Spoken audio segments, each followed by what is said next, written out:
আবু যর গিফারি কয়, তোমরা কেঁদো না, কেঁদো না, আমাকে হাসি খুশি মদিনার আদালতে যেতে দাও।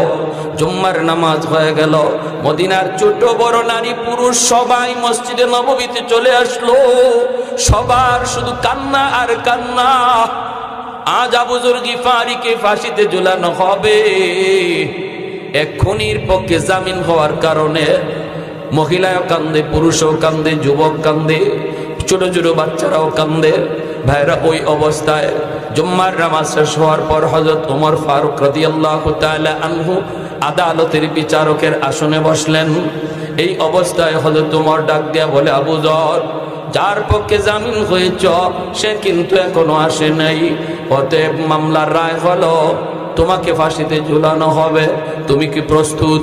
আবু যর গিফারি হাসি মুখে কয়, আমিরুল মুমিনিন, আমি হাসি মুখে রাজি।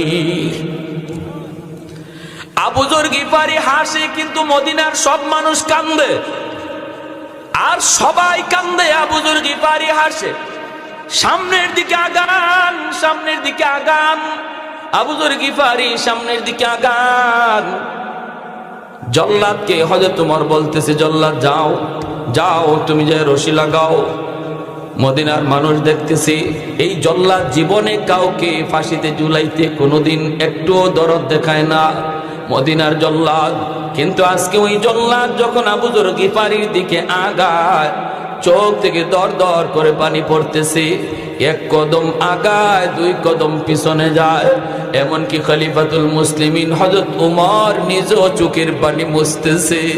কারণ আবু যর গিফারি তো সাধারণ কোনো সাহাবী না, আমার নবীর অত্যন্ত প্রিয় একজন সাহাবী, অনেক বড় একজন উঁচু মাপের সাহাবী। মদিনার মানুষ রাস্তার দিকে তাকায়, আবু যর গিফারি রশির কাছাকাছি। হঠাৎ করে একজন ডাক দিয়া কয়, জল্লাদ থামো, থামো, ওই যে দেখা যায় মদিনার ধুলাবালি উঠতেছে, মনে হয় কোনো একটা ঘোড়া দ্রুত বেগে আসতেছে, একটু অপেক্ষা করো, অপেক্ষা করো।